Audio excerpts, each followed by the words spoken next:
Plaintiff Shannon Center says the defendant is her friend. And after 9/11, he enlisted in the Army and was eventually deployed to Iraq. Shannon claims after the defendant returned from overseas, he started using prescription pills. And now he's a full-blown addict. Shannon's suing him today for the cost of a lawnmower. Defendant Brandon Haddock says while serving in Iraq, he lost a lot of friends and feels like he lost a part of himself. Brandon admits that he started drinking heavily, which eventually led to prescription pill and heroin use. Start with you. I'm here for my friend, Brandon Haddock. I love this man like a son. Back after 9/11, like so many other of our men and women, he joined the Army, he went over, he fought for our country and was a great soldier. Shortly after he came back, he not only lost his grandparents, but both of his parents. He is Within what time frame? within a few years of each other. And he fell into a deep depression. He started self-medicating with prescription pills, and it's just gotten worse and worse for him. How are you all related or associated? We met through mutual friends, and he came to live with me When? about a year ago. Okay, you all met?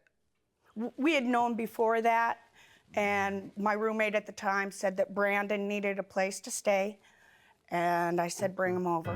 Plaintiff Shannon Center is suing her friend, who admits that he became addicted to alcohol, pills, and heroin after serving in the Army.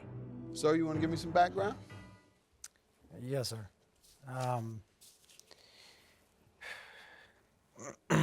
I was actually deployed over in Iraq, March '03 to March '04, with the 101st Airborne Division, Fort Campbell, Kentucky, 1st 327 Infantry Regiment. And we were deployed in Iraq. About 25th, we set out for Najaf and sat outside there, and they were dropping 1,000, 5,000-pound bombs on the city. And we went up, secured the city, and went from military compound to military compound. Lost some good buddies over there, and some friends that were wounded, including myself, the left part of me over there. How long were you there? I spent my 19th birthday over there. So you were there for 1 year or 1 year, Your Honor. in combat? Huh? Yes, sir. And from there, I redeployed about, or like I said, March 2004. And anyways, Have you been receiving all the support that you think you needed or need? no, sir. No? No, sir. I think I speak on behalf of a lot of veterans out there and active duty members, you know, that are serving today that, no, sir, they, you know. Can't get the support when they come home. Correct, yes, sir. After being in combat. Yes, sir. Many times it's medical support. We know what happened with the Veterans Administration, the Veterans Hospitals, which were dysfunctional, delayed treatment. We know now the highest community of unemployed, just read it, our veterans. That is a disgrace. That's a disgrace. And they only count the ones that are capable of working. They don't count disabled folks as part of the unemployed. These are people ready to work. That's disgraceful, really. And so what have you been doing since you returned? And then tell me about the hardship or the heartbreak that you endured when you came home with your family. Well, Your Honor, when I redeployed, I started self-medicating, as Shannon said, with using. It started off drinking real heavily, and I did go in and out of treatment facilities, and but they didn't work. Right. And spiraled from down there, and I went from using lower tabs to roxycodone or Oxycontin? Yes, sir. And then when I didn't have the money for that, so I didn't feel bad, I would revert to heroin. And it completely controlled my life, but it was a way for me to numb myself so I didn't have to feel any way. I could just. Tell me You know- about losing your family. How soon after coming home did you lose your family? Well, my father passed away when I was 10 years old, Okay. and then I, like I said, redeployed and got out August of 2005, and then I lost my grandmother, my grandfather, and then my mother. I'd say in about a 4-year period. So let's retrace. You joined to fight for your country, was deployed in combat, lost friends. Those are the closest friends you have when you're on that front line in combat. Those become your best friends. So you lost several of your best friends. Then you come home and then you lose. I mean, I lost a wife. I lost, 2 children, stepfather. And then can't get any help from the father-in-law. government that you fought for. Shameful, shameful, shameful. Plaintiff Shannon Center is suing her friend, who admits that he became addicted to alcohol, pills, and heroin after serving in the Army. What are you doing now I'm here, sir. in terms of with your life?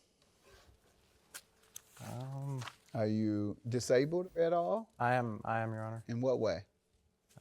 Post-traumatic stress disorder. All right. But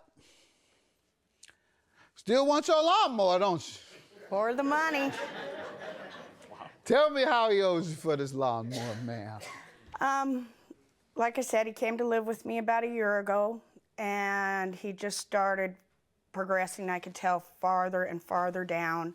Back in August, I went out to mow my lawn, and lo and behold, my lawnmower was gone. I just chalked it up to, I left the garage door open, some kids came by and stole it. I just let it go. About a month later, Brandon and I were having a very good heart-to-heart, a very emotional conversation, and that's when he told me that he sold my lawnmower for drugs. And he said that he would make it right, he would pay me back. But he's been too far in his addiction. As soon as he got paid, the money would be gone. I filed this lawsuit to shake him up, to wake him up, and to get him help. If I get money back from my lawnmower, that's gravy on the top. You're a great lady. Great lady. Sir, I'm sure you probably admit this is what has happened, right? Yes, yes. All right, let's get back to your treatment, though. Did you ever have inpatient treatment? I did, Your Honor. How long? 2 weeks, a week, Never No. 90 days. never 90 days. Yeah, I've never seen anybody succeed with less than 90 days treatment. Why such a short time? I felt bad, and You leave on your own, or yes, Your Honor. you I leave left on your own? Correct. All right, well, you got to be more committed to that. And where do you obtain it? From Veterans Hospitals or Correct. Veterans Affairs? Correct, Your Honor. So, you willing to go 90 days? Yes, Your All Honor. right, we're going to help you get in 90 days. And if you do your 90 days, we are going to wipe this debt away. If you don't, then you're going to have to pay. And wiping it away, ma'am, we'll pay it, all right? We'll give it to you. I'll give it to you out of my pocket. All right, and so good luck to you. We're going to make sure you get that. You committed to it, and that's the only way you're going to get it. Good luck. Thank you. All right.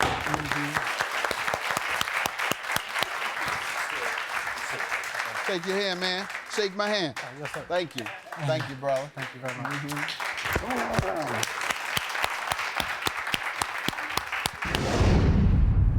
I'm very proud. I'm very proud. Did you see that last case? If you can relate to their situation and have a legal question for me, hit me up on my website, askjudgemathis.com.